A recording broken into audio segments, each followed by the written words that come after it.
On a cold Texas night, they came with torches. 8 neighbors, boots grinding dirt, eyes bright with fear and half-belief in old curses. They whispered that Maeve Harper was unnatural, the deaf girl who heard storms before thunder spoke, who felt sorrow buried deeper than any grave. Some called her witch, some called her omen, but as the wind howled through broken fences, Elias Ward stepped forward. One man, arms folded, shoulders broad enough to stand between her and their fire. His voice cut through the crackle of torches. She is the only soul who ever heard me, not my words, but my silence. And in that hush, the blaze they carried could not burn the bond he'd defend, with every scar on his back. And so the land became their common language, harsh, unyielding, but honest in its demands. The Texas plains were not a place for those who needed comfort to feel safe. If the sun didn't scorch you raw, the winter winds could shear hope from your bones. A man like Elias Ward knew this well. The land had been both inheritance and punishment. And though he would never say it aloud, every fence post he hammered into the earth felt like a nail driven into the coffin of the boy he once was, the boy who dreamed of leaving. What Maeve Harper brought into that hard world was something Elias had never let himself crave, the chance that maybe silence didn't have to mean loneliness. In those early weeks, she would walk the pastures barefoot, her skirt hem brushing the brittle grass, eyes half closed like she was listening for a song that the wind kept hidden from him. Some nights Elias watched her from the porch, a cup of bitter coffee in his hand. He'd see her crouched near the old mare that barely ate, her small hands tracing the animal's flank. The horse would stand calm, ears flicking, the world stilled for just a heartbeat longer than seemed possible. No words passed between them then, but something else did. Something that told Elias this girl had never needed spoken promises to know whether she was safe. When storms rolled in over the prairie, she'd stand at the window, fingertips on the glass, and tilt her head like she was remembering a voice no one else could hear. And when thunder cracked across the black horizon, she didn't flinch. She simply waited for the storm to speak its truth. Sometimes he'd catch a glimpse of the fear Maeve kept folded deep in her chest. A flinch when boots slammed too hard on the porch steps. A tremble when she caught the scent of cheap whiskey on a passing wagon. But in the hush of dawn, with the fire snapping in the hearth, her presence steadied him in a way Elias couldn't name. It reminded him that scars didn't make a soul weaker. They made it honest. He didn't ask about the nights she spent hidden in cornfields to escape cruel hands. He didn't ask who first tied a rope around her wrist. She told him nothing. And yet he understood her better than any neighbor who'd shared whiskey at the town saloon. There were men who looked at Elias with pity for bringing home a girl who never spoke, but they never saw what he saw, the way Maeve's silence filled every hollow place the wind had carved in him. In the end, the land demanded their resilience, but Maeve, wordless and barefoot in the Texas dirt, reminded Elias that sometimes surviving wasn't enough. Sometimes you needed someone who could listen, not with ears, but with their whole being. In the first weeks, Elias Ward kept Maeve Harper at arm's length, not out of cruelty, but out of a lifetime's worth of caution. He had learned early that giving someone a place by your fire did not mean they would stay to tend it. So he handed Maeve a broom, a pile of tack to clean, a bucket of soapy water for the porch steps. Simple chores, small tests. He watched from the shadows of the barn door, arms folded across his chest, the brim of his old hat hiding the flicker of curiosity in his eyes. At night, when the ranch fell quiet, Elias found himself listening for her footsteps. They were light as a cat's, sometimes not there at all. But somehow her presence filled the long, hollow silence he'd once called home. He'd catch himself wondering how she always seemed to know when the horses needed calm, how she'd touch the flank of a spooked mare and settle it with a hand that weighed almost nothing. Part of him doubted it. Part of him told himself he was imagining it, that no girl, deaf or not, could sense things before they happened. But a deeper, older part of him, the part beaten into shape by storms and secrets, recognized something truer. This wasn't the empty quiet he had endured since his father's death. This was the kind of silence that made space for breath, for safety. And for once, Elias felt he didn't have to hold his grief so tightly. The turning point came the night the storm broke over the plains. Elias was in the cattle shed, mending a broken stall door, when Maeve appeared barefoot in the dirt, rain already needling her hair. She grabbed his sleeve, not gently, but with a strength that startled him. Her eyes, wide and steady, flashed toward the dark clouds. Before he could bark a question, she pulled him out into the yard. Seconds later, lightning slammed into the oak tree that loomed behind the shed. The crack split the night open. Splinters rained down where he just stood. It wasn't luck, Elias knew. He looked at Maeve, chest heaving, hair plastered to her face, and for the first time he understood. Her silence wasn't empty. It was listening to things the rest of the world had long forgotten how to hear. The storm that cracked the old oak tree in two was more than just a freak accident. It was a quiet reckoning for Elias Ward. That tree had stood behind the cattle shed for as long as he could remember, its wide branches like the outstretched arms of his father's legacy. His father had once lashed him to that tree when he'd run off into the hills instead of branding calves. When thunder split the oak, Elias felt something inside him split too. A truth he'd carried like a stone in his chest since the day his father died, stubbornly refusing to abandon the homestead during a flood. The oak's collapse wasn't just nature's rage. It was a reminder that no man's pride could hold back the sky. For years, Elias had tried to tame his land like his father before him, mending fences, patching roofs, fighting the wind as if fighting made him worthy to keep what he'd inherited. But some storms you can't fight. Some storms come to sweep away the weight you no longer need to carry. When the lightning hit, Maeve Harper was there, not speaking, not asking. She laid her small hand on his shoulder, steady despite the rain dripping off her fingers. That single touch was an unspoken promise. I see the pieces that fell, and you don't have to hold them alone anymore. In modern language, psychologists might call this holding space, the grace to stand beside another's pain without rushing to fix it or cover it with noise. Maeve didn't bring words to fill the silence Elias had lived with since he was a boy. Instead, she gave that silence shape, a shape wide enough for him to breathe inside his grief without drowning. Long after the oak was gone, Elias would remember that night as the first time the land showed him mercy. Not by sparing him, but by giving him someone willing to stand with him, rain and all, when the weight of old pride finally gave way. In the months that followed the storm, the whispers around Dove Creek began to coil tighter, like barbed wire around a tender throat. It didn't matter that Maeve Harper swept porches without complaint or tended livestock with a touch gentler than a spring breeze. What people fear most is not what they see, but what they cannot name. And Maeve was exactly that. A girl who didn't speak yet seemed to hear when storms were coming, when cattle were sick, when someone's grief was ripe enough to split them open. Fear feeds on what we don't understand. History is littered with proof. The witch trials of Salem, where suspicion turned neighbor against neighbor. The scapegoating of the outcast. It's the oldest trick in the book for a frightened community. Better to brand one woman cursed than face the storms they could never tame. One cold evening, 8 villagers gathered at the edge of Elias Ward's ranch, boots crunching frost-bitten dirt. They carried torches, not yet lit, but heavy with threat. It was old Withers, the blacksmith's father, who spoke first. His daughter hadn't spoken to him in years. Maybe he blamed Maeve for that silence.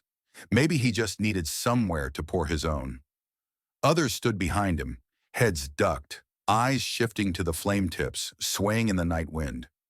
When the threats spilled out, accusations of witchcraft, tales of sick goats Maeve had touched, babies who cried when she passed, Elias stepped forward, his shadow stretched across the dirt, arms folded across his broad chest. He did not shout. He did not argue point for point. Instead, he spoke a truth simple enough to snap the chain of rumor. She is the only soul who ever heard me. Not my words, but my silence.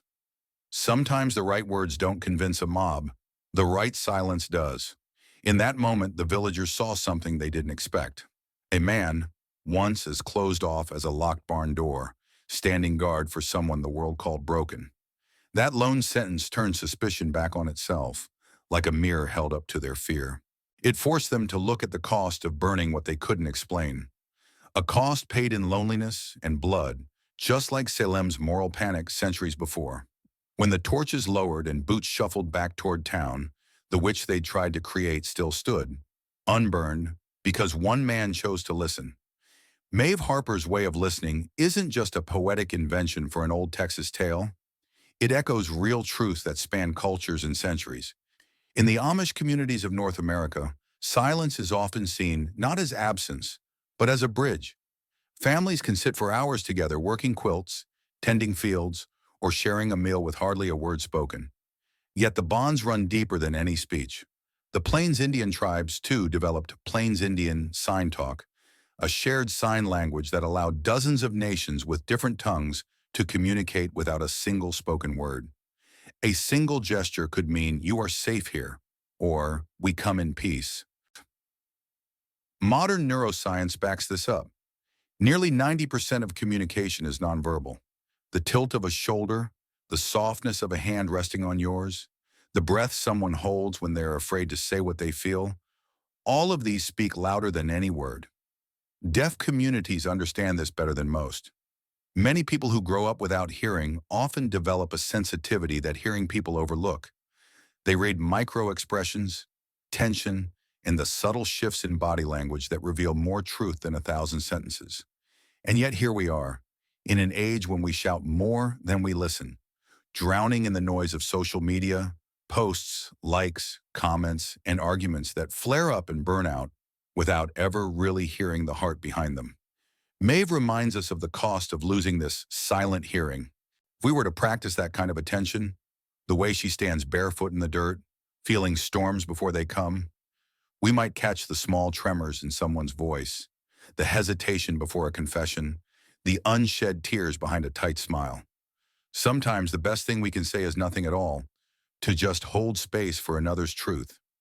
And like Elias Ward learned, maybe that's how we keep the storms from splitting us open when they finally arrive. Imagine Tom Weaver, a ranch hand whose tongue was always sharper than his shovel. He'd been the first to spit near Maeve's boots at the general store, calling her witch under his breath when she walked by. Basket of bread pressed tight to her chest.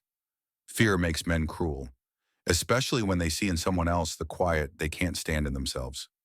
But one spring night, Tom's young son, barely 6, burned with a fever so fierce the boy's small frame shook the cot. The town doctor was miles away on another call, and the mother, pale and wrung dry, stood useless by the hearth. Tom hunched in the corner, fists tight, knowing no whiskey or rough talk could burn out the dread that his boy might not last till dawn. And then came the soft knock at the door. Maeve Harper stood there, lantern in one hand, a pouch of dried herbs clutched in the other. No words passed her lips, but her eyes, that steady, unnerving calm, spoke enough.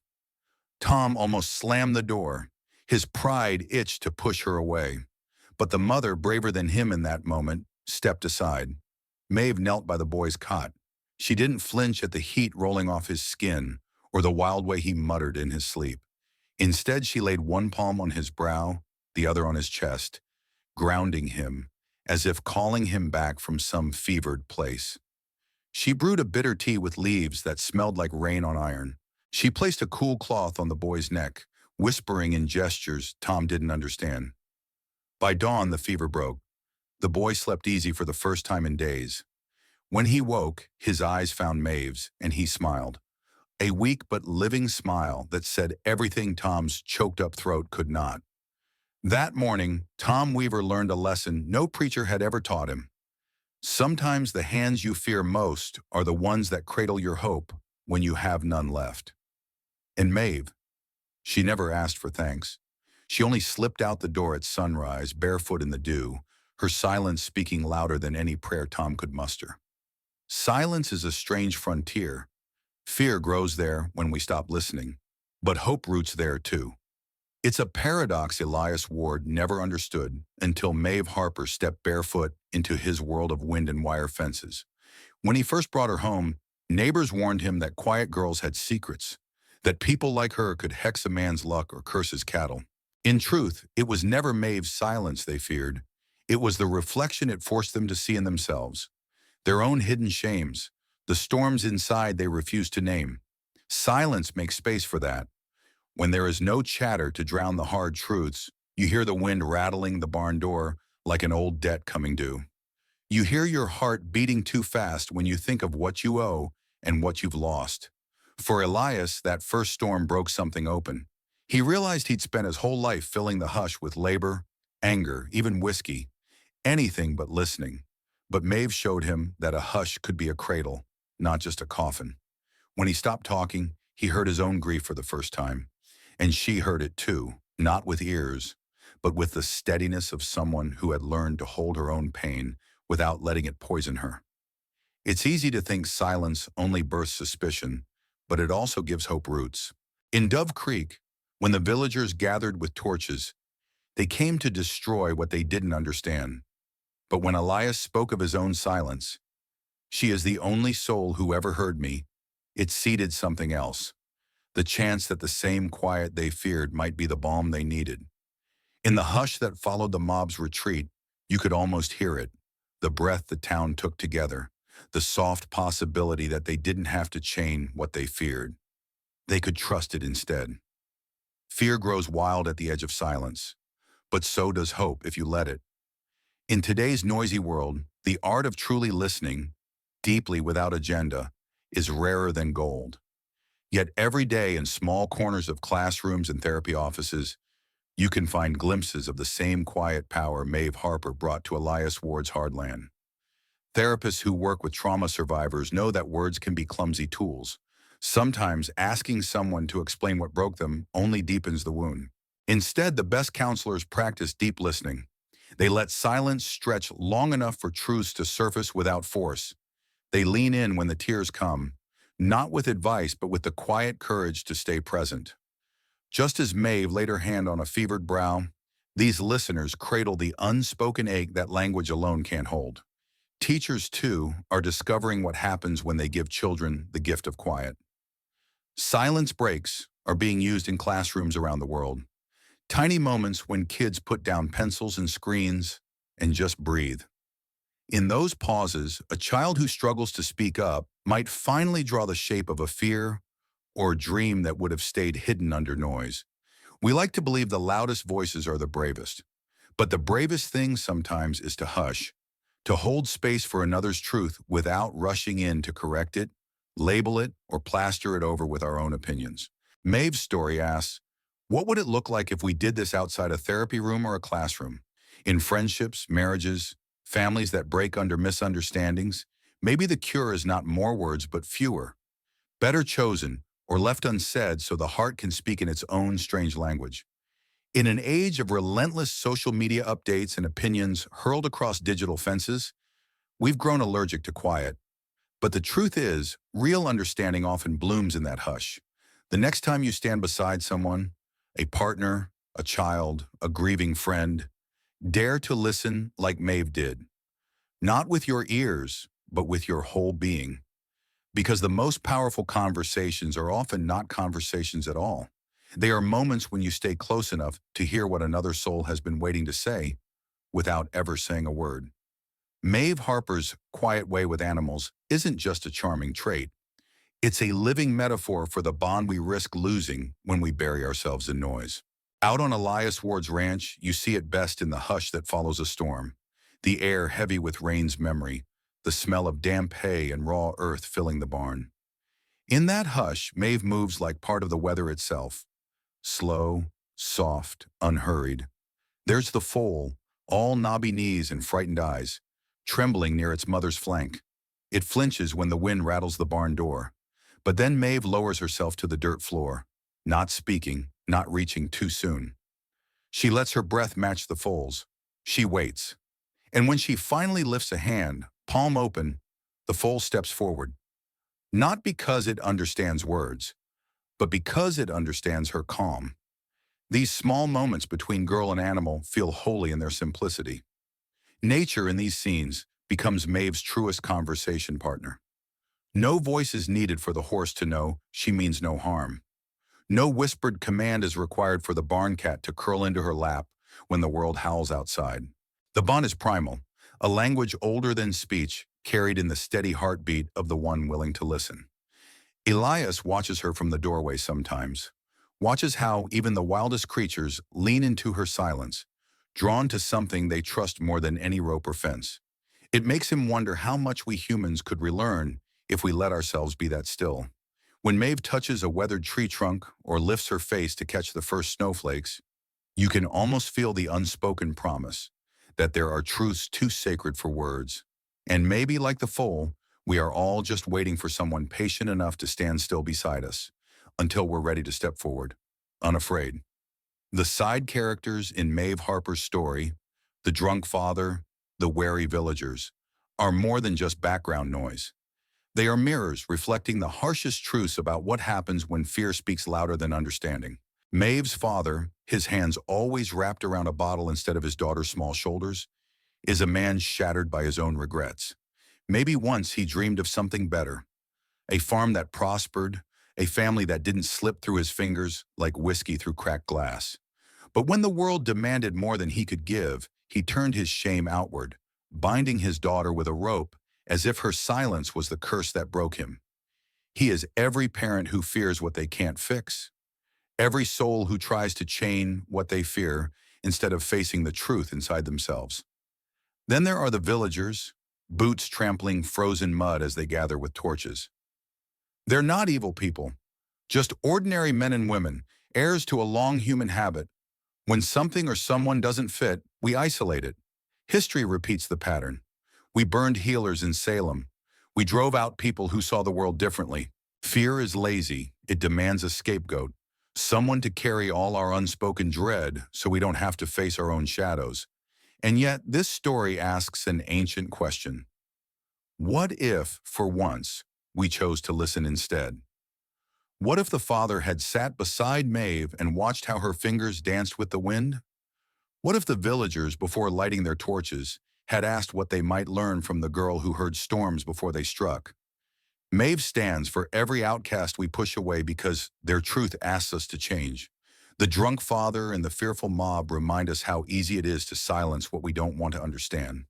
But Elias Ward, the man who chose to listen, reminds us it's never too late to open the door to what we fear and find that hope might be waiting there, barefoot in the dust. In the end, Elias Ward and Maeve Harper's story is not just about the hush of the Texas plains, it's about us, here and now. It reminds us that listening is not simply about ears, it's about the courage to hold space for truths we'd rather ignore. In today's world, we drown in words, news feeds, talk shows, endless chatter. But when was the last time we sat beside someone, a spouse, a child, a neighbor, and truly heard the silence behind their eyes? Maybe Maeve's way of listening, feeling storms in her bones, sensing grief before it cracks a man's pride, is not magic at all.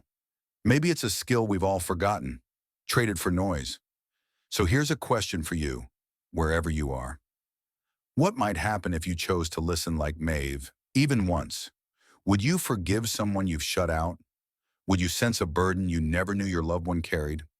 This story invites us to remember that silence can hold fear, but also hope if we dare to stand still long enough. What do you think? Do you believe some people truly hear what others can't? Or is it all just instinct and luck? I'd love to know your thoughts. Share your stories in the comments. Who has heard you when you had no words? Let's keep this circle open, the way Maeve kept the barn door open for every wounded thing that needed a place to breathe.